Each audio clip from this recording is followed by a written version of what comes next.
80 वर्षाच्या पारायणामध्ये आपण या धर्ममंडपामध्ये उपस्थित महिला, बालगोपाल, पुरुष मंडळी, भजनी मंडळी जे काही हजर आहे त्यांना माझा सप्रेम जय हरी आणि साष्टांग नमस्कार. जय मोतीराम. आपला हा कार्यक्रम 7 दिवस चांगल्या रीतीने निसर्गाच्या कृपेने सर्व संतांच्या कृपेने पार पडला. यात खूप खूप आनंद आहे आणि आपण सुद्धा हिरिरीने विशेषतः शेलापूर खुर्द येथील महिला वर्गांनी विशेष भाग घेतला तर महिलांचे खूप खूप कौतुक करतो. दुःखद गोष्ट अशी आहे की आपण हा कार्यक्रम दरवर्षी घेतो, याची तिथी नक्की असते. जरी आपण पत्रिका पाठवतो, आपण 72 खेड्यामध्ये जरी पत्रिका पाठवतो, खरोखर तर पत्रिका पाठवण्याची गरज नाही. तुमची जर आस्था आहे तर तुमची हाजरी जरुरी आहे. आमचं म्हणणं असं आहे की आम्ही सेवा करायला तयार आहे. 72 खेड्यामधून जर 10 व्यक्ती आल्या असत्या तर आज इथं 700 लोक हजर झाले असते. पण आपण याही कवी एक वार्षिक कार्यक्रमामध्ये 2 दिवसाची म्हणा की 1-2 तासाची म्हणा आपण फुरसत काढू शकत नाही. ही खरोखर अतिशय दुःखद घटना आणि समाजाला लांछन अशी घटना आहे. याचा मी खूप निषेध करतो. तरी सर्वांना कृपा विनंती आहे की यापुढे तरी आपण काहीतरी जागृती करायला पाहिजे. आपण या धर्ममंडपामध्ये जेवढे हजर आहे हे फक्त एका बुंदाची निर्मिती आहे. एका बुंदापासून आपण सर्व तयार झालेलो आहे.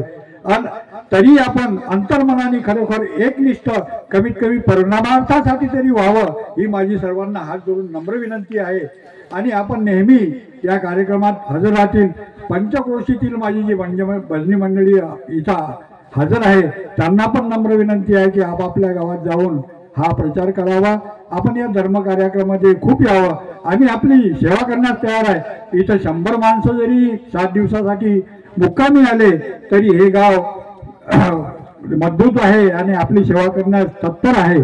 आपण सर्वांनी पुढच्या वर्षापासून हिरिरीने यात भाग घ्यावा. मित्र आणि महिला मंडळी, कोणतेही कार्य एक व्यक्ती करू शकत नाही.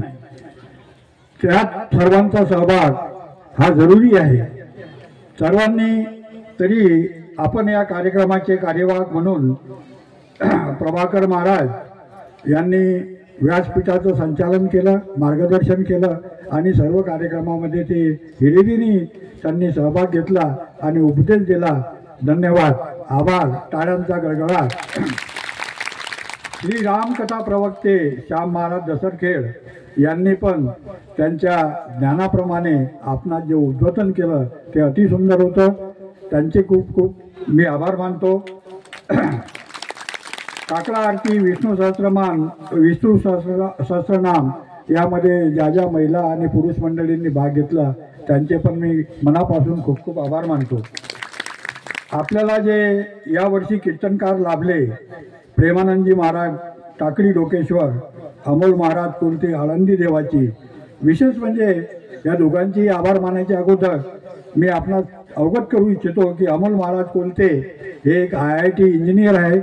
ते प्रोफेशनल आहे, सर्व्हिसवर आहे. तरी माझी आणि त्यांची चर्चा झाली, कोणताही शनिवार कोणत्याही वर्षी कोणत्याही दिवशी कोणत्याही महिन्यात ठेवा, मी हजर आहे. आणि विशेष म्हणजे त्यांना जे आपण मानधन दिलं होतं ते त्यांनी परत आपल्या या कार्यक्रमासाठी देणगी स्वरूपात दिलं. धन्यवाद, टाळ्यांचा गडगडाट.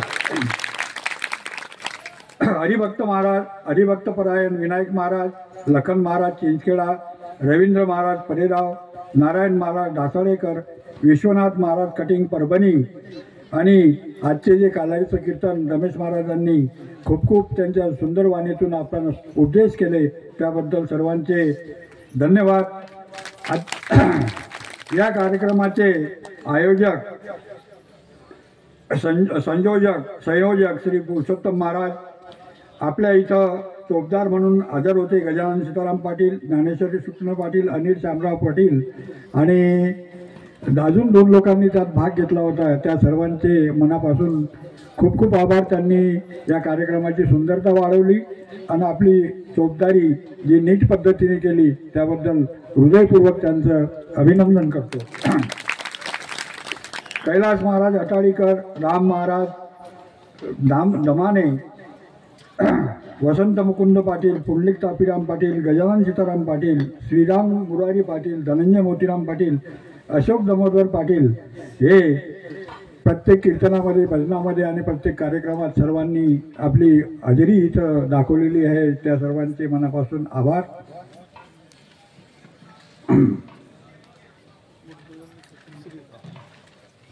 आजच्या या काल्याच्या कीर्तनामध्ये आपणास जे उपस्थिती मिळाली, लक्ष्मण महाराज वाघोदे, मधुकर महाराज चौधरी निपाणेकर आणि पुरुषोत्तम महाराज समोर आहेत आणि 8ही दिवस त्यांनी टाईम काढून इथं आपल्या प्रत्येक कार्यक्रमामध्ये सहभाग घेतला. या तिघांचे मी खूप खूप आभार मानतो.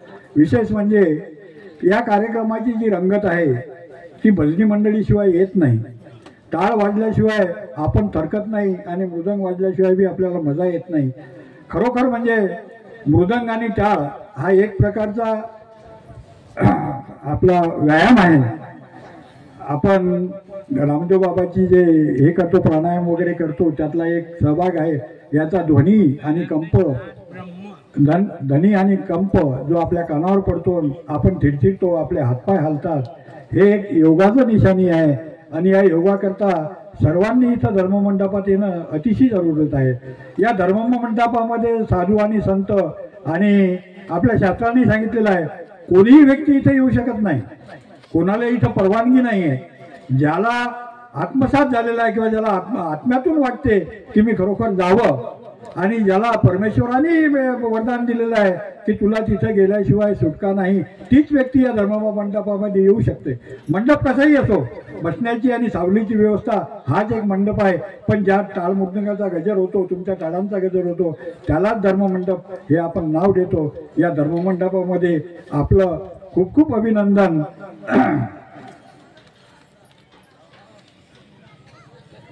हरिभक्तपरायण गुरुवर्य वासुदेव महाराज यांची द्वितीय पुण्यतिथी आणि दरवर्षीप्रमाणे मोतीराम महाराजांची पुण्यतिथी, हे दोन्ही सोहळे आपण साजरे करतो आहे. महाराजांचं हे दुसरं पुण्यतिथी आहे, पुण्यस्मरण, आणि मोतीराम महाराजांचं 89वी हे आहे. इथं वासुदेव महाराजांनी 1987 सालापासून आपल्या जुन्या मंदिरावर छोट्याशा कथेपासून, पारायणापासून ही सुरुवात केली होती. त्याच्यामध्ये भरभराटीने खूप विकास झाला होता. पण त्याचा मधल्या काळामध्ये खूप भरभराटीनं, खूप उत्साहानं खूप लोक जमा व्हायचे.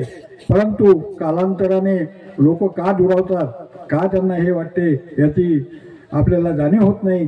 पण सर्वांना विनंती आहे की प्रत्येक कार्यक्रमामध्ये आपण हजर राहावे. आम्ही आपल्या सेवेत तयार आहे. सचिन महाराज फिरके यांनी मृदुंग वाजवून, मृदुंगाचा ध्वनी हे करून सर्वांना आनंदित केलं, त्याबद्दल सचिन महाराजांचे खूप खूप आभार.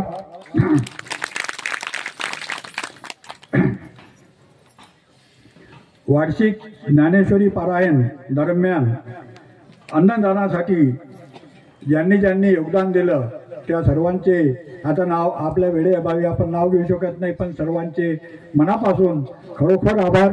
आणि दरेक वर्षी आपण मनाने आणि धनाने इथं तयार राहावे ही नम्र विनंती. संपूर्ण सप्ताहासाठी 24 तास पाणी पुरवठा केल्याबद्दल श्री मनोहर नारायण पाटील यांचे पण खूप खूप आभार. संपूर्ण 8 दिवस स्वयंपाक करणारी मंडळी, त्यांना मदत करणारी बालमंडळी, तरुण मंडळी, गावकरी मंडळी यांचे पण मनापासून आभार मानणे हे अगत्याचे आहे. गावातील बालगोपाल आणि तरुण मंडळीचे म्हणजे सकाळी 7 वाजेपासून रात्री 12पर्यंत या बालगोपालांनी आणि तरुणांनी जे सहकार्य दिलं, खरोखर ते वाखाणण्याजोगा आहे. टाळ्या वाजवा. ग्रामपंचायत थेलापूर खुर्द यांनी साफसफाई आणि सर्व बाकीच्या गोष्टी ज्या सांभाळल्या, ग्रामपंचायत सदस्य आणि सर्व ग्रामपंचायतीचे पण आभार आपण मानलेच पाहिजे. अब्दुलभाई साऊंड सर्व्हिस यांनी पण उभे राहून सतत आपल्याला 12, 13, 14 घंटेची सेवा दिली, त्याबद्दल मी त्यांचे मनपूर्वक आभार. वर्गणी काउंटरवर सतत सेवा देणारी मंडळी यांचे पण आभार. सर्व गीतापाठ महिला मंडळाचे खूप खूप आभार. त्यांनी हरिपाठ आणि काकड्यामध्ये जे सहकार्य दिलं त्याच्याबद्दल टाळ्यांचा गडगडाट व्हावा. दिंडी सोहळ्यामध्ये काल जी मंडळी हजर होती, तरुण मंडळी ज्यांनी सहकार्य केलं, भजनी मंडळी बाहेरगावूनही आली, इथली मंडळी आणि दिंडी सोहळ्याची शोभा वाढवली, त्या सर्वांचे आभार मानतो. मित्र, आता सप्टेंबर महिन्यामध्ये मी स्वतः अयोध्येला गेलो होतो. तिथं आपल्या विदर्भातला 4000 लोकांचा सप्ताह होता. अगोदर 3 ट्रेन बुक केल्या होत्या, पण सिक्युरिटी ग्राउंडवर वेळेवर रेल्वेने नाही सांगितलं. 25 लाख रुपये डिपॉझिट देऊनही त्यांनी आम्हाला नकार दिला. शेवटी 79 बसेस अलग अलग जिल्ह्यातून 79 बसेस गेल्या होत्या तिथं, त्यात पण मी होतो. मित्र, लोक काय सेवा देतात आणि जगामध्ये काय चालू आहे हे आपण इथं बसून नाही समजू शकत. आपण जर बाहेर गेलो तरच आपल्या बुद्धीचं द्वार खुलेल आणि आपण जायलाच पाहिजे, फिरायला पाहिजे. त्याच्यामुळे आपल्यामध्ये नवीन कार्याची स्फूर्ती निर्माण होईल. तिथले श्रीराम जन्मभूमी न्यासाचे सचिव चंपतराय, ज्यांनी या मंदिरासाठी, राम जन्मभूमीच्या मंदिरासाठी 40 वर्ष आपलं जीवन अर्पण केलं आणि आपले शिवशंकर भाऊंनी जशी सेवा केली शेगावला, तसेच मंदिराचं आज सुद्धा ते घरून 2 पाण्याच्या बाटल्या नेतात आणि स्वतःच्या गाडीने मंदिरात जातात. मंदिराजवळ गाड्यांचा घाटा नाही, अब्ज रुपये मंदिराजवळ शिल्लक आहे, पण मंदिरातलं काही न वापरता घरचं जेवण करून 2 बॉटल पाणी आणून आपल्या साधनाने ते सकाळ संध्याकाळ तिथे येतात आणि पाहतात. विशेष म्हणजे त्यांचं प्रवचन 1 तासाचं होतं, आम्ही हजर होतो. त्यांनी सांगितलं 5000 दस्तावेज अलग अलग भाषामध्ये जे राम जन्मभूमीच्या संबंधित होते ते त्यांनी भाषांतर करून, सर्व फाईली तयार करून, जे आपले हायकोर्टाचे आणि सुप्रीम कोर्टाचे वकील असत तर त्यांना जी तारीख आली तर त्यांचा संपर्क केल्याशिवाय, की त्यांच्याजवळ ज्ञान घेतल्याशिवाय तो वकील तिथं काहीच बोलू शकत नव्हता.